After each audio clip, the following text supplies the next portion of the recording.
하나님 성경 말씀 보겠습니다. 마태복음 3장 1절부터 12절까지 말씀인데요. 우리 같이 한 목소리로 봉독해 올리길 원합니다. 마태복음 3장 1절로 12절까지 말씀입니다. 마태복음이고요. 3장 1절로 12절까지 말씀 함께 보겠습니다.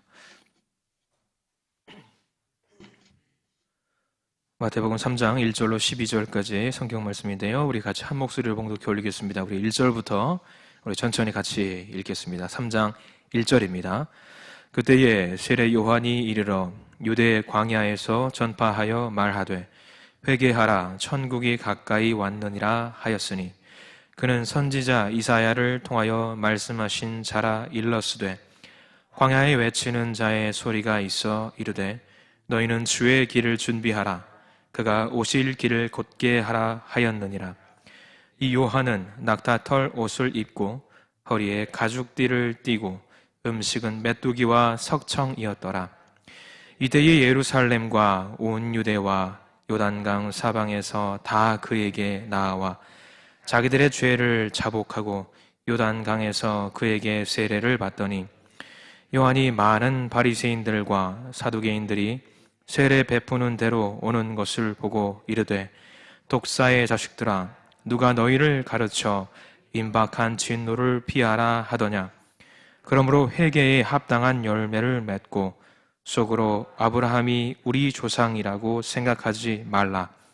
내가 너희에게 이르노니 하나님이 능히 이 돌들로도 아브라함의 자손이 되게 하시리라.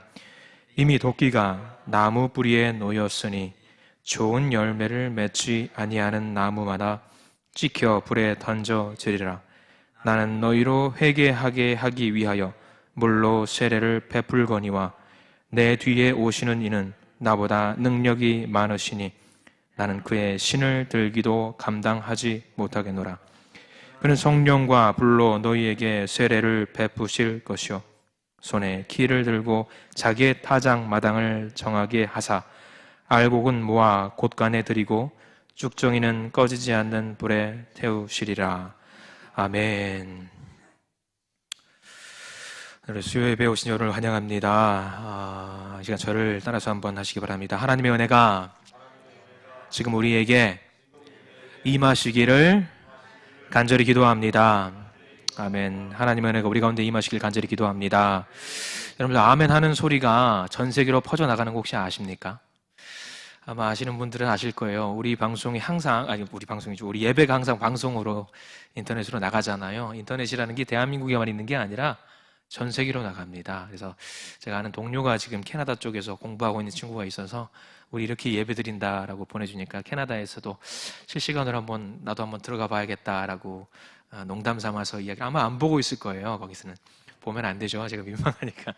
아무튼 친구가 그렇게 이제 캐나다로도 송출이 되고, 그러니까 미국 아마 보는 사람은 없을 거예요. 미국에서. 근데 아마 혹시 주변에 해외에 계신 분들도 이렇게 시청할 수 있다는 걸 좀 아셨으면 좋겠습니다. 왜 이 말씀을 드리냐면 여러분들이 아멘 하는 그 소리가 마이크를 타고 세계로 퍼져나가요. 여러분들이 가본 적도 없는 그 나라 여러분들 목소리는 전달이 됩니다. 그래서 여러분들 그 극동방송 전파 선교사 이야기도 나오잖아요. 멀리지 않습니다. 우리 교회도 그렇게 될 수 있는 거예요. 그래서 여러분들 예배 드리실 때, 말씀 보실 때, 기도하실 때 더 뜨겁게 기도하시고 찬양하시는 우리 성도님들 되었으면 좋겠습니다. 자, 오늘 말씀 제목은 예수님의 생일 준비라는 제목을 정해 보았습니다. 자, 기다림. 여러분들 기다림 어떻습니까? 어떤 사람들은 기다리는 것 질색하는 사람이 있습니다. 어떤 사람은 기다림을 굉장히 대수롭지 않게 여기는 사람도 있고요. 또 어떤 사람은 기다리는 것을 굉장히 잘하고 또 즐겨하는 사람이 또 더러 있습니다. 그 기다림의 대상이 어떤 사람이냐에 따라서 그 기다림은 좀 달라질 것 같습니다. 만약에 사랑하는 사람을 만나서 즐겁게 보낼 수 있는 시간을 기다리는 거라고 한다면 그 기다림은 어떨까요? 행복하겠죠. 행복할 것입니다. 사랑하는 그 사람을 위해서 내가 무엇을 해줄까? 어떻게 하면 그 사람이 즐거워할까? 행복할까? 좋아할까? 이런 생각들을 하면서 기다리는 시간은 정말 즐겁고 행복할 수밖에 없습니다. 특별히 사랑하는 연인의 생일을 준비하는 그 시간은 얼마나 행복할까요? 즐거울까요? 어떤 이벤트를 준비할까 생각을 하는 그 시작점부터 기분이 좋을 수밖에 없습니다. 자, 우리는 그렇게 사랑하는 사람의 생일을 아무렇게나 보낼 수 없습니다. 아무렇게나 보낸다면 아마 그건 분명 두고두고 혼날 일이 분명합니다. 대충 보내서는 안 됩니다. 연애를 오래 했다고 해서, 그리고 결혼을 해서 만난 지 오래되었으니까 내가 그 사람의 생일을 굳이 대충 챙겨도 되겠지라고 한다면 큰일이 납니다. 제 이야기입니다. 큰일이 납니다. 저는 아직까지도 그런 의미에서 생일을 어떻게든 챙겨보려고 노력을 하고 있습니다. 이 말씀이 아마 제 아내도 듣고 있겠지요. 또 다 성장한 자녀들 어떻습니까? 여러분 자녀분들 계시잖아요. 자녀들의 생일 어떻습니까? 그냥 넘어갈 수 있을까요? 어린 아이를 둔 부모의 입장에서 생일은 정말 재미난 날입니다. 아이들은 1년에 한 번이 있는 그 기념일을 어떻게 해서든 재미있게, 특별하게, 유별나게 보내고 싶어하는 마음이 있습니다. 그럴 일이야 있겠습니까만은 만약에라도 그 생일을 그냥 대충 넘어가자라고 해가지고 넘어가면은 어떻게 됩니까? 큰일이 납니다. 아이들이 뭐 기억하겠습니까? 그렇게 물어보시는 분들 분명히 계세요. 그런데 아이들은 몇 해를 곱씹으면서 그때 아빠가, 그때 엄마가 생일을 안 챙겨줬다라고만 생각을 해요. 다 챙겨줬다가 딱 한 번 정말 대충 넘어갔다라고 하면 그 날만 기억해서 아이들은 엄마가 그때 그랬다고, 아빠가 그랬다고 그 얘기하기만 합니다. 강제로라도 무언가 준비를 하지 않으면 안 됩니다. 그런데 우리 자녀의 생일은 어떻습니까? 강제로라도 준비하는 그 순간이 행복하고 즐거워요. 자명한 사실입니다. 자, 그런데 우리는 지금 예수님의 생일을 준비하고 있습니다. 우리를 죽음에서 생명으로 건져주신 그 잊을 수 없는 그 날이에요. 그 날이에요. 이 날을 우리는 그냥 만약 막 보낼 수는 없어요. 그래서는 안 됩니다. 대충 보냈다가는 우리 주님이 두고두고 우리에게 투정 부리시고 궁시렁거릴 수도 있을 것 같아요. 그런 생각을 해봅니다. 여러분도 아시겠지만 우리 주님은 참 마음이 어떻습니까? 넓은 분이세요. 그죠? 모든 것을 포용하시는 분이십니다. 근데 한때로는 하나님 죄송합니다. 좀 속 좁은 분 같다라는 생각이 들 때도 있어요. 성경을 쭉 보다 보면은요. 질투심이 너무 많으셔서 그런 생각이 들 때도 있습니다. 중요한 건 우리 예수님은 세상 무엇보다 소중한 분 아니겠습니까? 그렇다고 한다면 대림절 이때를 우리 그냥 보내서는 결코 안 됩니다. 자, 본문을 보면은 하나님께서 예수님의 생일을 준비하기 위해서 세례자 요한이라고 하는 사람을 보내셨습니다. 이 요한이라는 사람을 왜 보내셨을까? 무엇 때문에 보내셨을까? 왜 요한을 보내셨을까? 생각을 하지 않을 수가 없습니다. 그것은 바로 메시아 시대의 시작을 알리고 메시아 시대를 준비하기 위해서였습니다. 자, 성경 어떤 좀 역사적인 이야기를 좀 해보겠습니다. 구약의 마지막 선지자가 누구냐면 우리 성경 말씀에 나와 있는 건 말라기 선지자, 가장 마지막 선지자예요. 그 선지자가 사라진 이후, 죽고 난 이후로 400년 동안 이스라엘에는 선지자라는 사람들이 없었어요. 그 음성이 없었어요. 사람들은 어떻습니까? 죄로 인해 죄를 범하면 선지자가 나와서 너 그렇게 살지 마! 그렇게 선포를 해줘야 되는데 그렇게 선포하는 사람이 없기 때문에 사람들은 죄와 너무 친밀하게 지낼 수밖에 없는 거예요. 그래서 하나님과 단절이 되어 버렸습니다. 시대가 발전되니까 물질적인 발전도 이루어졌겠죠. 그럼에도 불구하고 사람들은 소망이 없었어요. 소망이 없었습니다. 이 문제에 대한 하나님의 해답이 바로 메시아, 예수 그리스도의 등장이었습니다. 이 엄청난 사건을 준비하기 위해서 그냥 예수님만 보낼 수도 있었겠지만 그 길을 미리 닦으라고 요한이라는 사람을 보내주셨던 거예요. 이 요한이 이 땅에 온 것은 우연적으로 발생된 일이 아닙니다. 이사야 선지자를 통해서 이미 주의 길을 예비하라라고 하는 말씀이 선포가 되었었어요. 그러나 주의 길을 예비하라, 물론 예비하라라고 하는 내용이 요한에게만 해당되는 내용이겠습니까? 학자적인 견해도 있긴 하겠지만 많은 사람들이 세례 요한을 말하고 있고요. 오늘 성경 말씀에 마태도 요한이라고 말을 하고 있습니다. 다시 말하면 세례 요한은 주의 길을 준비하기 위해서 왔습니다. 예수님의 생일을 준비하기 위해서 왔어요. 자, 우리 구세주의 생일입니다. 우리 그 생일을 준비해야 될 텐데 어떻게 준비를 해야 될까요? 어떻게 준비해야 될까요? 성경 말씀 그대로 하면 될 겁니다. 성경에는 뭐라고 나와 있습니까? 세례자 요한이 했던 것처럼 우리도 뭘 하면 되냐면 그의 길을 어떻게 한다? 평탄하게 만들면 되는 거예요. 평탄하게. 이런 준비 과정 없으면 아무리 아기 예수님이 오셔도 주님을 영접할 수도 없고 내 삶의 변화도 일어날 수가 없습니다. 제일 먼저 우리는 그 길을 평탄하게 만들어야 돼요. 제일 먼저. 자, 우리는 어떻게 해야 될지 말씀을 하나씩 좀 짚어가 보면서 말씀 은혜를 나누기를 원합니다. 첫 번째입니다. 저를 따라서 해보시기 바랍니다. 먼저, 아무도 따라서 안 해요. 세계 만방으로 퍼져나간다고 하니까. 자, 먼저 천국이 가까이 왔다는 것을 깨닫고 회개해야 합니다.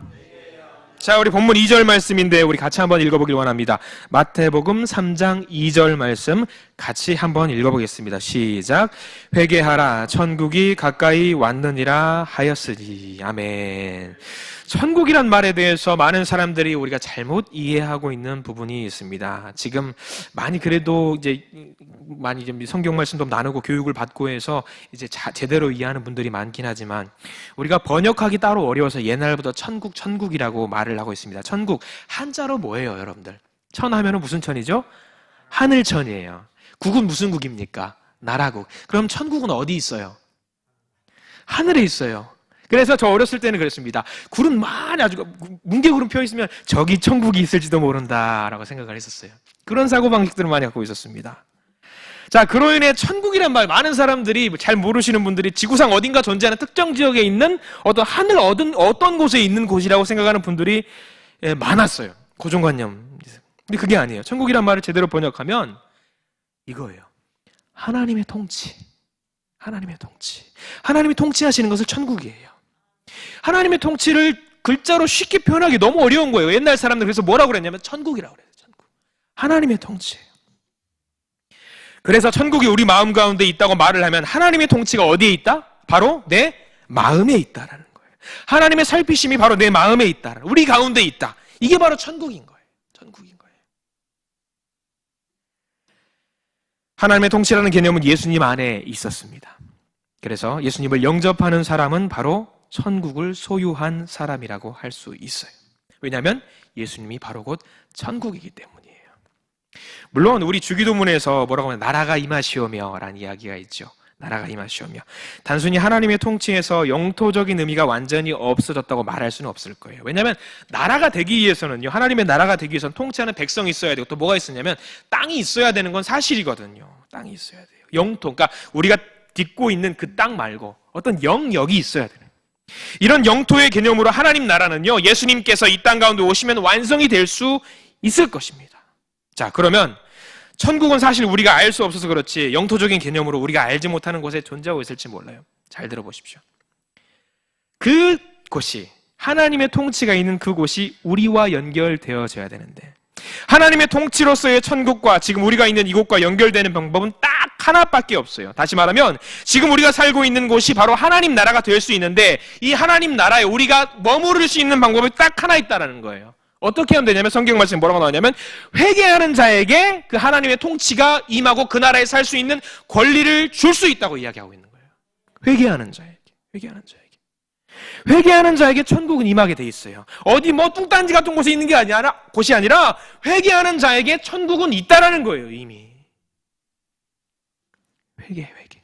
방향의 전환, 변화예요. 죽음을 향해 가던 심령이 생명을 향해 뒤로 돌아가는 움직임이 있을 때에, 회개할 때에 천국을 소유할 수 있다는 거예요. 내가 천국 갈 필요 없어요. 천국을 갈 필요가 없이 천국을 뭐 할 수 있다? 가질 수 있다. 뭐 할 때? 회개할 때. 놀라운 개념입니다. 이거. 놀라운 거예요. 이 천국을 소유한다라는 것은요, 예수님을 마음에 영접할 때에 이루어지는 것이라는 것을 우리 잘 기억해야 됩니다. 죄로 가득 찬 우리의 마음에 주님이 들어올 곳이 없어요. 정말 안타깝죠. 죄로 가득 차면은요, 천국을 가질 수가 없어요. 그래서 오늘 성경 말씀 2절, 회개하라. 천국이 가까이 왔어요. 천국이 이만큼 와서 내 마음속에 들어오려고 하는데, 예수님이 내 마음속에 들어오려고 하는데 내 마음속에 뭐가 가득 차 있어요? 죄가 가득 차 있으니까 내가 천국을 가질 수가 없는 거예요. 그래서 요한이 뭐라고 말하냐면 회개해라. 천국 갖고 싶지? 회개해라. 이 이야기를 하는 거예요. 예수님의 생일을 준비하는 여러분들, 가장 근본적인 태도, 회개하시기 바랍니다. 주님 앞에서 끊임없이 회개하시는 우리 모두가 되시고, 그로 인해서 예수님의 생일을 잘 준비하는 우리 모두가 되시기를 간절히 기도합니다. 자, 예수님의 생일 준비를 위해서 구체적으로 우리 준비를 한번 해보도록 하겠습니다. 첫 번째로 볼까요? 먼저 죄를 자복해야 됩니다. 회개하는 그 과정입니다. 먼저 죄를 자복하는 일을 해야 됩니다. 우리 6절 말씀이 있어요. 우리 6절 말씀 같이 한번 읽어보겠습니다. 마태복음 3장 6절 같이 한번 읽겠습니다. 자기들의 죄를 자복하고 요단강에서 그에게 세례를 받더니. 자, 여기서 말하는 죄라고 하는 것은 사회적인 국가적인 죄를 의미하는 것이 아닙니다. 물론 그것도 포함되어 있지만 더 큰 의미예요. 사회적이고 국가적이고 법적인 죄를 포함해서 도덕적인 죄도 들어갈 것입니다. 그리고 가장 중요한 것, 하나님의 말씀에 순종하지 못한 죄가 가장 핵심적으로 포함이 되어 있는 거예요. 원래 죄라는 말은 헬라어로 하마르티아라는 말을 씁니다. 이게 뭐 좀 여러 가지 의미가 있는데 많이들 쓰는 말이 하마르티아라는 말이 표적을 빗나가다라는 거예요. 여러분 화살 팍 쏘면은요 정중앙에 맞지 않고 빗나가는 경우를 하마르티아라고 그래요. 이 죄라는 개념이 바로 그거라는 거예요. 표적을 빗나가다라는 것. 다시 말하면요 하나님의 뜻에 꽂히는 게 아니라 하나님의 뜻에 빗나가는 것. 그게 바로 모두가 다 죄인이라는 겁니다. 표적에 빗나가는. 이 죄를 오늘 성경 말씀에서는 뭐라고 막고 있냐면 자복하라라고 하고 있습니다. 자복하라. 그것에 대한 실천적인 행동의 어떤 예시로서 뭐하라고 나와 있냐면은 자복하고 뭐하라고? 이제 세례를 받으라라고 이야기하고 있습니다. 자, 우리도 이번에 성탄절에 세례를 받습니다. 세례 교육도 진행이 될 것이고요. 근데 가만히 생각해 봤어요. 오늘 성경 말씀 보면서. 만약에 우리가 세례 문답을 목사님이나 장로님 통해서 받는 게 아니라 세례 요한한테 다이렉트로 받으면 세례 받을 수 있는 사람 몇 명이나 될까 생각을 해봤어요. 그 시험을 통과할 수 있는 사람 몇 명이나 될까? 요한이라고 하는 엄격한 사람이 떡하니 버티고 있습니다. 어설프게 왔다가 저 세례 받기를 원합니다. 저기 가! 당신은 받을 자격이 없어. 가! 그럴까 봐. 질문자가 이렇게 말합니다. 요한이 이렇게 물어보는 거예요. 세례받으러 딱 왔어요. 천국이 어디 있습니까? 여러분들 어디 있습니까? 제가 알려드렸어요. 천국이 어디 있습니까? 내 마음속에 있어요. 이렇게 말하면 돼요. 근데 하나님의 통치요, 하나님의 다스림이요, 그것이 바로 내 마음속에 있습니다라고 이렇게 답할 수 있는 사람이 과연 쉽게 있을까? 그럼 세례받기 글른 거예요. 글른 거예요. 자, 표적을 빗나갔던 모든 것들을 자복하는 것, 그것이 기본적으로 해야 했던 첫 번째예요. 자복해야 돼요. 스스로 나의 죄를 말하고 반성하고 회개하는 것. 그 다음 구체적인 행동으로 세례를 받으라고 했죠. 세례는 뭡니까? 물에 잠기는 거예요. 여러분 개신교에서는 이제 원래 우리가 좀 약식으로 좀 하는 경향이 있습니다. 그런데 세례는 원래 어떻게 하냐면 온 몸이 다 어떻게 해요? 물 안에 잠겨야 돼요. 쏙 잠겨야 돼요. 이게 원래 세례 정식 절차이긴 합니다. 우리는 이제 성수를 머리에 뿌려서 이제 그 세례를 물에 들어갔다 왔다라는 그 의식을 이제 하지요. 원래는 몸이 물 속에 다 들어가야 됩니다. 자, 여러분 물 속에 들어가면 어떻게 됩니까? 사람이 숨을 쉴 수 있습니까? 없습니까? 못 쉬어요. 그럼 어떻게 될까요? 숨을 못 쉬면 어떻게 될까요? 죽죠. 죽습니다. 숨을 못 쉬면 죽습니다. 죽어요. 자, 옛 사람을 죽인다라는 의미가 세례에는 담겨 있어요. 물속에 들어가면 죽는 거예요. 근데 진짜로 꼴깍 죽는 게 아니라 상징적인 거죠. 내 죄를 다 죽여버리겠습니다. 자복하겠습니다. 다른 하나는 이제 그 다음이에요. 자복했어요. 물에 들어가서 내 죄 사함을 받았어요. 그 다음 어떻게 합니까? 물속에 가만히 있으면 어떻게 돼요? 죽어요. 죽는다니까요. 그러면 어떻게 해야 돼요? 물에서 나와야죠. 나오는 행동은 뭡니까? 부활하는 거예요. 죽었다가 다시 살아나는 거예요. 부활하는 거예요. 주님의 생일을 준비하는 자들, 그렇게 자복하시고 물과 함께 모든 죄를 씻으시고 부활하시기 바랍니다. 자, 물과 함께 깨끗하게 씻으라고 했으니까 당장 오늘 저녁 집에 가셔서 욕조에 물 가득 담아다가 뜨뜻한 물에 몸 좀 담그시고 죽을 둥 살 둥 있다가 나오셔가지고 내 죄가 사함 받았다 이렇게 말씀하시면 안 됩니다. 자, 다음은 회개에 합당한 열매를 맺으라고 성경에 나와 있습니다. 회개에 합당한 열매를 맺으라고. 죄를 자복하라고 그랬습니다. 자복했어요. 그 다음에 자복한 다음 우리가 부활했으니까 어떻게 해야 되냐면 회개에 합당한 열매를 맺으라고 성경 말씀 8절에 나와 있습니다. 우리 3장 8절 같이 한번 읽어볼까요? 3장 8절입니다. 시작. 그러므로 회개에 합당한 열매를 맺고. 이 세상의 모든 존재가 아마 열매를 맺기 위해서 존재하고 있다고 해도 과언은 아닐 것입니다. 사과나무, 감나무, 배나무, 각종 채소들, 심지어 동물들까지도 모든 것이 나름의 열매들을 맺고 있습니다. 인간도 마찬가지죠. 우리 내일 수능 봅니다. 수능 보는 학생들도 있고요. 열심히 중학교, 고등학교 때 12년 동안 공부해서 그 결실을 맺기 위해서 내일 시험을 보는 학생들이 있어요. 어떤 식으로든 그 열매를 다들 맺고 있습니다. 저같이 나무를 잘 모르는 사람, 풀떼기 잘 몰라요. 저는 이게 우리 교회 권사님 몇 분들은 딱 보시면 이 풀이 뭐다, 먹을 수 있다 보면 대번에 아시더라고요. 저는 잘 모릅니다. 다만 파악할 수 있는 건 딱 하나가 있는데, 열매 또는 그 결과물을 가지고 이게 무슨 채소였구나, 무슨 나무였구나를 판단할 수 있습니다. 외적으로는 잘 구분을 하기 어려워요. 다시 말해서요, 열매를 보고 또 그 결과물을 보고 그 나무를, 그 식물을, 동물을 구분할 수 있는 경우가 제법 많다라는 거예요. 우리 그렇습니다. 열매를 맺잖아요. 자녀들뿐만 아니라 우리 행동에서, 말해서 모든 것에서 우리는 삶 속에서 열매를 맺습니다. 그런데 오늘 성경 말씀에서 뭐라고 말하고 있냐면, 가장 중요한 게 있는데, 그게 뭐냐면 회개에 합당한 열매를 맺어라 라고 이야기하고 있는 거예요. 회개에 합당. 자, 우리 10절에 그 이유가 나와 있어요. 회개에 합당한 열매를 맺어야 되는데 왜 그래야 되는지 10절 말씀에 나와 있는데 우리 같이 한번 읽어보길 원합니다. 10절입니다. 시작. 이미 도끼가 나무 뿌리에 놓였으니 좋은 열매를 맺지 아니하는 나무마다 찍혀 불에 던져지리라. 아멘. 자, 여러분들이 나무입니다. 근데 여러분들 앞에 뭐가 놓여 있습니까? 무섭습니다. 도끼가 놓여 있어요. 왜요? 열매를 맺지 않은 나무는 쓸모가 있다 없다? 없으니까 그 자리에서 댕강 잘라가지고 땔감으로 써버린다는 얘기예요. 하나님의 심판이 시작됐다는 얘기입니다. 심판이라는 말은 헬라어로 크리마라고 합니다. 크리마라는 건 구별한다라는 얘기예요. 구별한다. 열매는 열매대로 구별하고 쭉정이는 쭉정이대로 구별한다. 이게 바로 하나님의 심판의 방식이에요. 당시의 유대인들은요, 자기들은 혈통적으로 아브라함의 후손이기 때문에 자동적으로 모두 다 천국에 갈 수 있을 거라고 생각을 했어요. 그런데 세례 요한은 이러한 명제를 싸그리 없애버린 거예요. 다 없애버렸어요. 누구든지 좋은 열매를 맺지 아니하면 네가 과연 아브라함의 후손이라 할지라도 천국에 갈 수 없어 라고 이야기한 거예요. 하나님께서 네가 아브라함의 후손이라고 할지라도 네 발등 바로 앞에 도끼를 갖고 찍어버릴 준비를 하고 있다는 이야기를 하고 있는 거예요. 그래서 요한은 그렇게 말합니다. 아브라함이 우리 조상이라고 말하지 마. 그렇게 말하지 마. 이 돌들로도 아브라함의 후손으로 만들 수 있어 라고 이야기를 한 겁니다. 그런데 이 말씀, 이렇게 심판하시는 말씀도 있는데요, 하나님께서 우리에게 열매를 구하시는 다른 이유가, 근본적인 이유가 있습니다. 오늘 성경 말씀 3장인데요 좀 넘겨서 5장 16절, 굳이 안 넘기셔도 된다. 제가 읽어드리겠습니다. 마태복음 5장 16절 한번 읽겠습니다. 5장 16절 두 번 넘기면 되는데요, 마태복음 5장 16절 말씀 우리 같이 한번 읽어볼게요. 하나님께서 우리에게 열매를 구하시는 근본적인 이유가 여기 담겨 있어요. 5장 16절. 자, 찾으셨죠? 5장 16절 말씀 우리 같이 한번 읽겠습니다. 시작.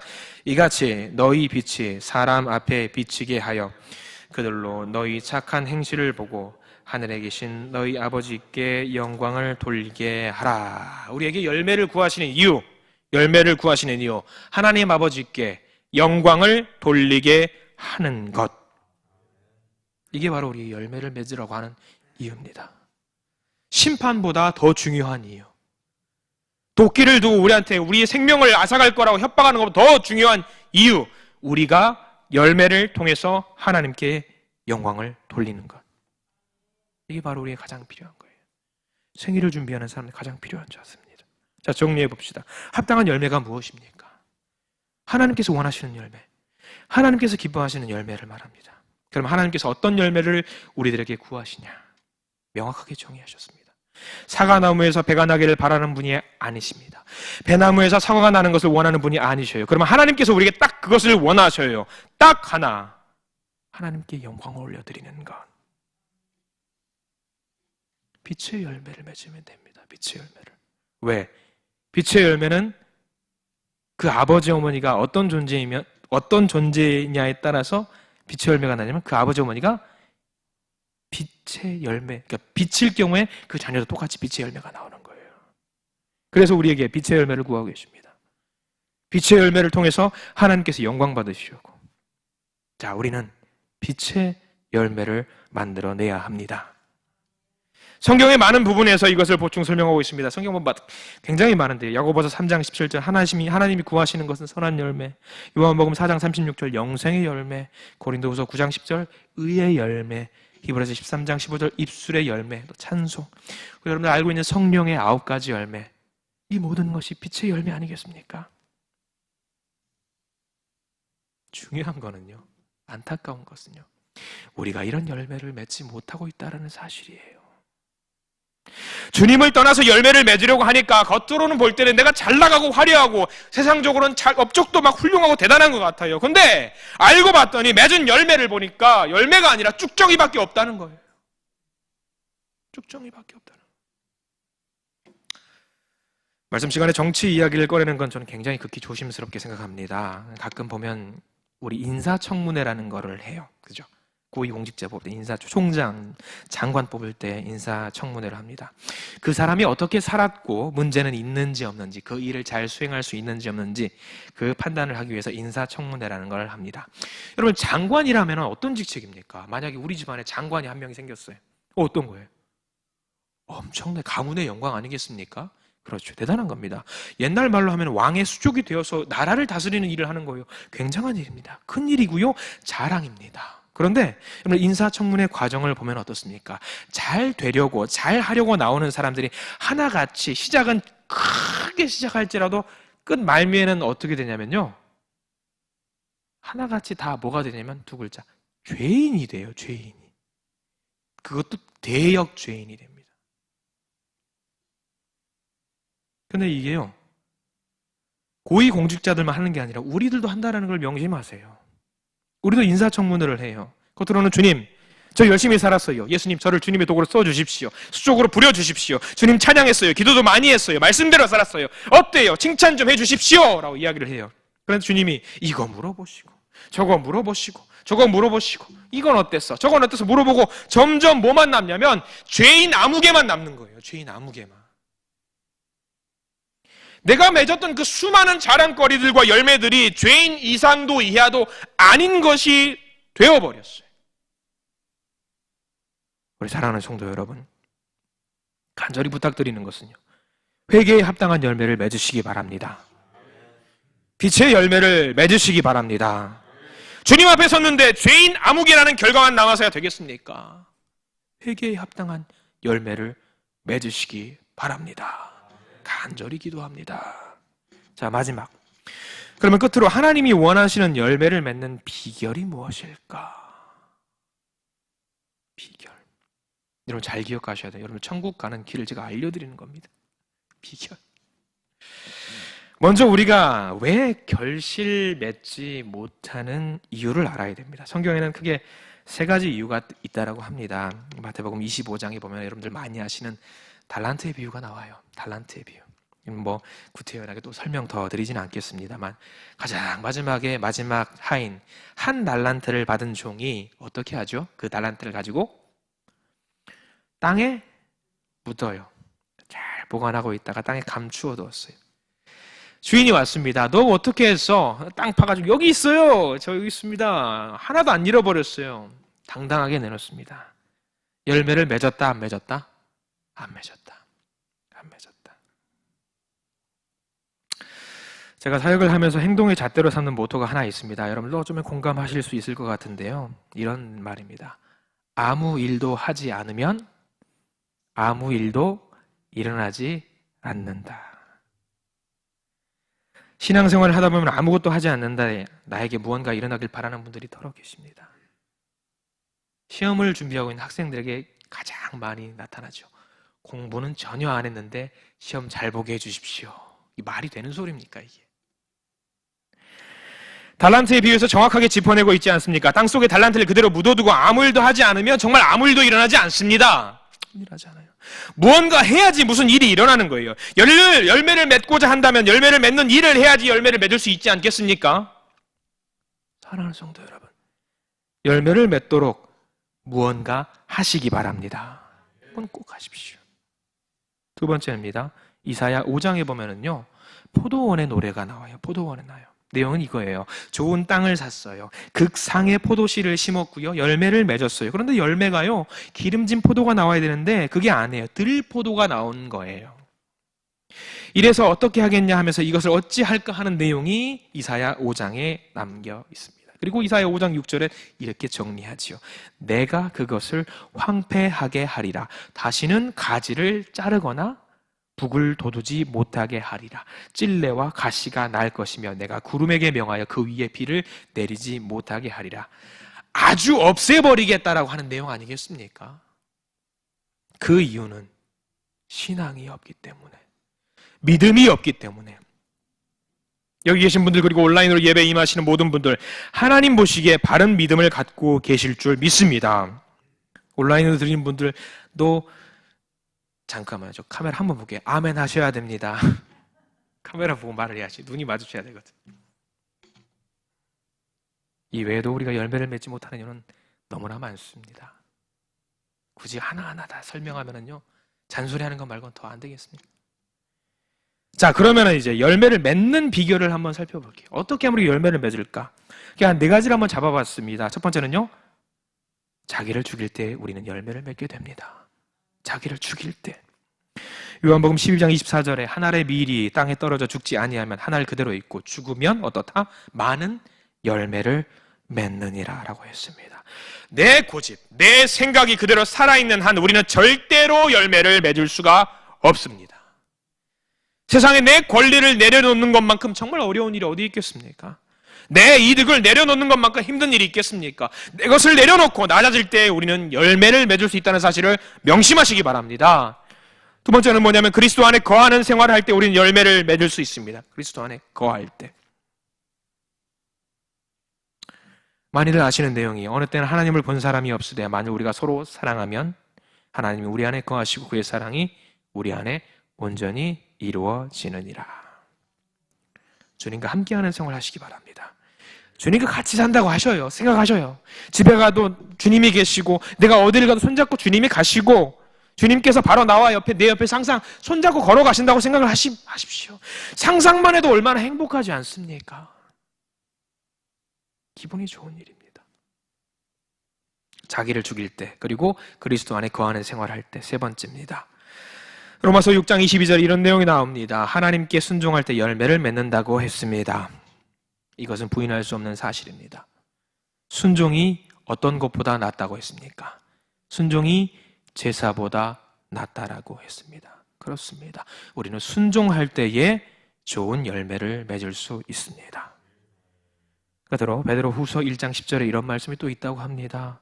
힘써 노력할 때 실족하지 않고 많은 열매를 맺는다. 앞서 말씀드렸던 것처럼 아무 일도 하지 않으면 아무 일도 일어나지 않는다. 그래서 어떻게 하라? 무슨 일이든지 주님의 일을 최선을 다하면 무언가 놀라운 일이 일어난다. 특별히 우리 주님과 관련된 일만큼은 힘써서 노력하시기 바랍니다. 기도하는 일에 힘쓰시기 바랍니다. 찬양하시는 그 일에 힘쓰시기 바랍니다.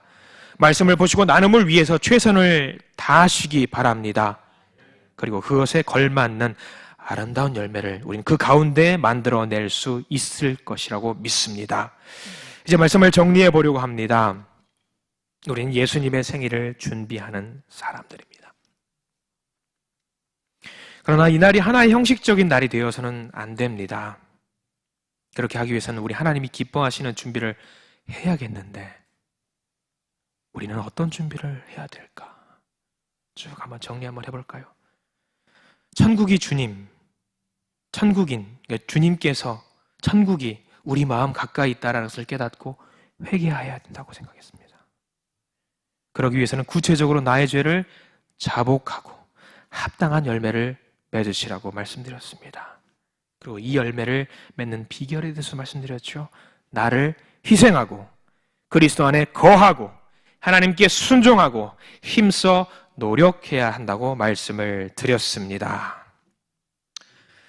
자, 생일 준비라고 해서 무슨 케이크를 만들고 촛불을 만들고 노래를 부르고 좋습니다. 그런 것들도 모두 이제 소중한 생일 준비의 과정이죠. 어렸을 때 저는 성탄절에 생일인 가족이 구성원이 없습니다. 그럼에도 불구하고 어머니께서 성탄절에 꼭 케이크를 갖고 오셨어요.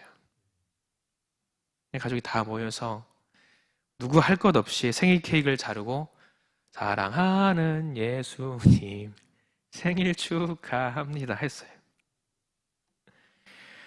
꼭 그렇게 해야 되는 줄 알았어요. 근데 그렇게 하는 집이 저희 집밖에 없더라고요. 그래서 이상하다. 생일 축하해야 된다고 하는데. 자, 여러분들 중에 혹시 이렇게 하시는 분들 계시는지 모르겠습니다. 안 계시면 어린이들 있는 집에서는 꼭 그렇게 하세요. 여기 원효나 우리 해나 있는 집에서는 25일 날 꼭 케이크를 집에 가지고 가셔서 오늘 누구 생일이에요? 예수님 생일이야.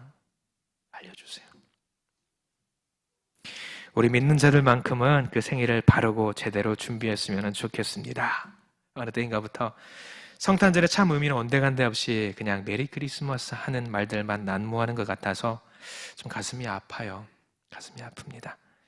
여러분, 저작권법에 걸린다고 해가지고 거리에 나가면 옛날에는 캐롤송도 많이 나왔는데 요즘 나오지도 않아요. 그 위법이니까. 그래도 우리는 믿는 자로서 아름다운 열매를 맺어가며 그분의 생일을 준비하실 수 있는 우리 모두가 되기를 간절히 기도합니다. 기도하겠습니다. 주님 감사합니다. 주님께서 오늘 예배에 함께하여 주셔서 감사합니다. 대림절을 보내면서 우리 주님의 나심을 기다리고 있습니다. 우리를 위해서 나심을, 그리고 그 과정을 얼마나 힘들었는지 우리도 알고 있습니다. 또한 우리를 대신해서 십자가에 못 박히실 그 날을 위해서 이 땅 가운데 오셨다라는 것을 우리 잘 알고 있습니다. 그 일들을 생각하면 우리들이 눈물로 회개하고 자복해도 부족한 줄 알고 있습니다. 주님, 그러나 지금 예수님의 나심을 기다리면서 기쁜 마음으로, 축제의 마음으로 기다리게 인도하여 주시옵소서. 회개하는 마음 갖게 하여 주시옵소서. 자복하는 마음 갖게 하여 주시옵소서. 그리고 주님이 원하시는 그 합당한 열매를 우리가 맺을 수 있도록 주님 도와주시옵소서. 나를 희생하고 그리고 그리스도 안에 거하고 하나님께 순종하고 그 모든 일에 힘써 노력하는 우리 모두가 될 수 있도록 주님께서 인도하여 주시옵소서.